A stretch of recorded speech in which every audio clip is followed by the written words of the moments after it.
Hello दोस्तों, astro with Mahesh channel में आपका स्वागत है।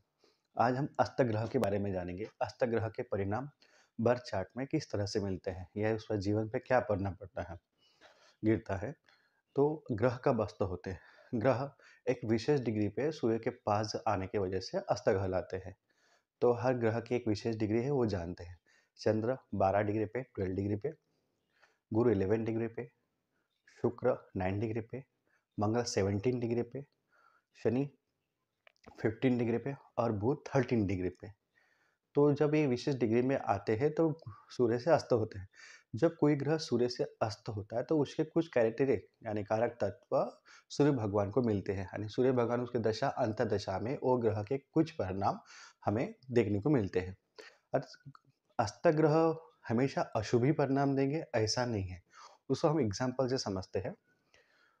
बुध जो 13 यानी 1 से 13 डिग्री तक अस्त रहता है, तो बुध वैसे ही रोटेशन 30 डिग्री की है, यानी 30 डिग्री से दूर वो सूरज से जा नहीं सकता। इसका मतलब है मोस्टली कुंडली में हमको बुध अस्त ही मिलेगा। अब बुध किस चीज का कारक है? बुध हमारे बातों करने का तरीका, हमारा व्यवसाय, हमारे मामा, वो हमारे ग्रास्पिंग पावर, उसकी स्मृति कितनी अच्छी है, उसको कुछ पढ़ा तो याद कितना रहेगा, उसकी याददाश्त शक्ति, उत्तर दिशा जो कुबेर की दिशा बोलते हैं वो दिशा, बुध। तो तो ये क्षमता हमको हर कुंडली में कम देखने को नहीं मिलती है। इसका मतलब ये होता है क्या गुरु भक्त ग्रह अस्त होने से ही उसके नेगेटिव परिणाम मिलेंगे, ये बात नहीं रहते। अब ग्रह अस्त होते हैं, अब कहाँ होते हैं ये ही इंपॉर्टेंट रहता है। उसको एक एग्जाम्पल से समझते हैं। कन्या लग्न कुंडली में कन्या लग्न कुंडली में बुध अस्त हुआ तो वो कुंडली में बुध के कारक तत्व जो है उसको हमको नेगेटिव परिणाम ज़्यादा देखने को मिलते हैं। उसका रीज़न ये होता है, कन्या लग्न में सूर्य वयस होता है, द्वादश का अधिपति होता है। और द्वादश का अधिपति जिसके साथ रहेगा उसका वही करेगा, यानी खर्चा करेगा, उसके बाद गुणों का खर्चा करेगा। तो वह कुंडली में जब अस्त होता है, कन्या लग्न कुंडली में जब अस्त होता है तो उसके परिणाम हमको नेगेटिव देखने को मिलते हैं। उसी तरह से मीन लग्न कुंडली में जब मीन राशि में बुध अस्त होता है, यानी वो मीन में राशि में वो नीच का हो गया और साथ में अस्त हो गया, तो भी उसको वाचा दोष या फिर जो बुध के कारक कारक तत्व है वो उसमें कमतरता दिखाई देती है। तो अस्त ग्रह के जो अशुभ परिणाम है तो वो भाव, कौन से भाव में योग बन रहा है, कौन से राशि में योग बन रहा है और किन ग्रहों के साथ बन रहा है। अस्त है तो सूर्य के साथ रहेगा या सूर्य के एक घर आगे रहेगा कुछ पर्टिकुलर डिग्री के साथ। सपोज वो पाप ग्रह की युति में है और 6 8 12 स्थान में है, अनैतिक स्थान में है, तो उसके नेगेटिव परिणाम हमको ज़्यादा देखने को मिलते हैं। क्योंकि सेलिब्रिटी कुंडली में ही ग्रह अस्त है। जैसे हमारे पीएम की बहुत से सेलिब्रिटी कुंडली में ही ग्रह अस्त है, तो इसका मतलब नहीं कि उनको सुख नहीं मिला, उनको सक्सेस नहीं मिली, ऐसा नहीं है। अब कौन से ग्रह कहाँ अस्त होते हैं वो ही इम्पोर्टेंट है। अब टेंटेटिवली हम तो मोटा-मोटी जानते हैं चंद्र के बारे में। चंद्र 12 हाउस में अस्त है, यानी 12वें घर में अस्त है। तो वो क्या सोचेंगे? वो जातक क्या सोचेगा? वो जातक ये सोचेगा मुझे घर के बाहर जाना है, घर के बाहर रहना है, तो उसका सुख जो चंद्र मन का कारक है वो बाहर घूमेगा। और 12 हाउस हमारा हॉस्पिटल का है तो उसको हॉस्पिटल से रिलेटेड एक्सपेंडिचर, उसके खर्चा लगे रहेंगे। और उसका मन जो है वो हमेशा बीमारी के रिलेटेड, मुझे ये बीमारी तो नहीं होंगी, ये नहीं होंगी, क्या वो होंगी, इस तरह से उसका मन हमेशा सोचेगा। क्योंकि चंद्र हमारा वृत्ति है, मन की वृत्ति है, हम किस तरह से सोचते हैं। यही चंद्र जब कुटुंब स्थान में सेकंड धन भाव में जब जाता है तो उसको धन से रिलेटेड जो बातें वो हावी रहेंगी, कुटुंब की चिंता बनी रहेंगी। इसी तरह से जो ग्रह जो भाव में अस्त होता है वो भाव से रिलेटेड जो गुण होते हैं, जो सकारात्मक पॉइंट होते हैं, पॉजिटिव वो कम करवाता है। उसके पीछे-पीछे हम गुरु को देखते हैं। गुरु किस चीज़ का कारक है? गुरु धन का कारक, हमारे शिक्षण, एजुकेशन का कारक, हमारे कर्मों का, हमारे को भाग्य का, हमारे लाभ का, यानी लाभ जीवन में कितना लाभ मिलेगा और कितना भाग्य साथ देगा। हमारे कर्मों से कितना लाभ होगा, हमारी संपत्ति कितनी जमा होंगी, ये सब हम गुरु से देखते हैं। अब गुरु सेकंड हाउस में वो अस्त हुआ, तो संपत्ति किस तरह से मिलेंगी? संपत्ति जमा हुई, मैंने कुछ बैंक बैलेंस उसका बन गया। एग्ज़ाम्पल के लिए हमने ले लिया 1 लाख रुपए उसका बैंक बैलेंस बन गया। तो सडनली ऐसा कुछ ना कुछ हो जाएगा कि जो बैंक बैलेंस डाउन होते जाएगा उसका सडनली, क्योंकि अस्त ग्रहों में आकस्मिक चीज़ें ज़्यादा होती है, वो ग्रह से रिलेटेड। उसी तरह से जो जॉब के इंटरव्यू ले गया, तो लाभ स्थान में गुरु अस्त है, तो उसको लाभ जो मिलेगा, वो मिलेगा या नहीं मिलेगा, वो स्थिति बनी रहती है। उसी तरह से भाग्य स्थान में तो भाग्य चमकेगा, रुकेगा, चमकेगा, रुकेगा, इसी तरह से होता है। अब इसके बाद लेते हैं हम शुक्र। शुक्र हमारे ऐशो-आराम का कारक है। जो भी आरामदायक चीज़ें हैं, हमारे फोर व्हीलर से लेकर, टू व्हीलर से लेके, हमारे लग्ज़रियस हाउस से लेके, जो भी हमको सेलिब्रिटी की तरह तरह जीवन देता है, वो शुक्र ही देता है। अब शुक्र अस्त रहा, तो क्या होगा?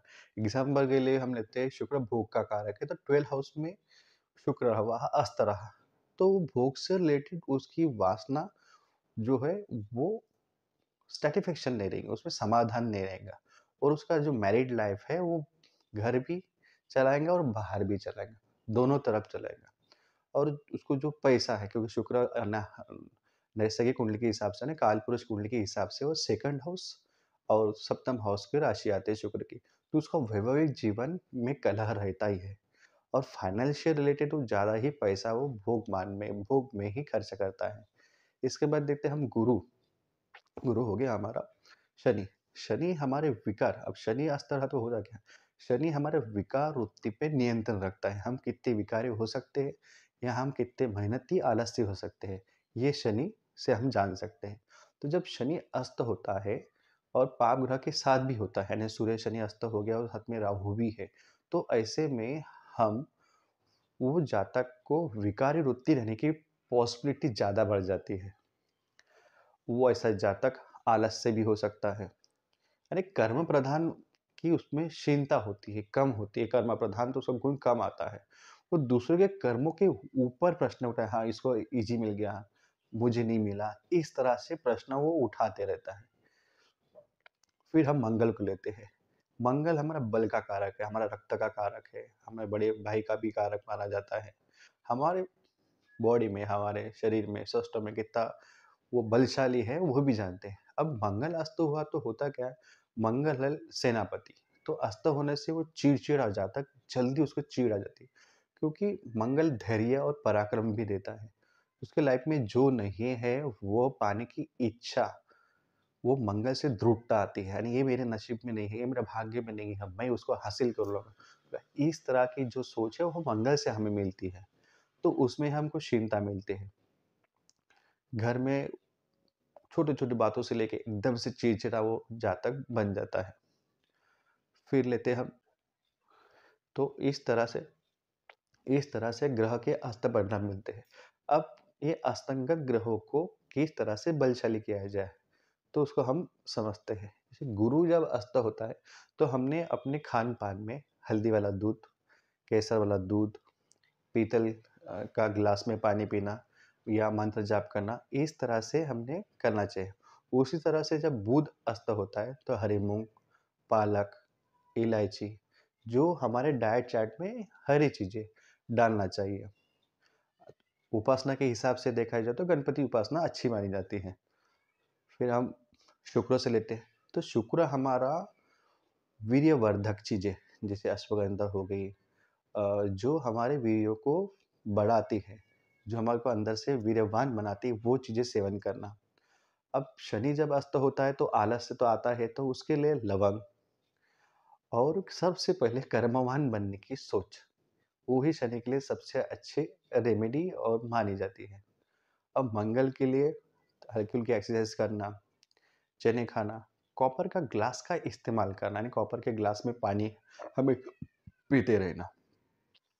चंद्र के लिए सबसे पहले तो प्राणायाम अच्छा काम करता है मन की एकाग्रता के लिए।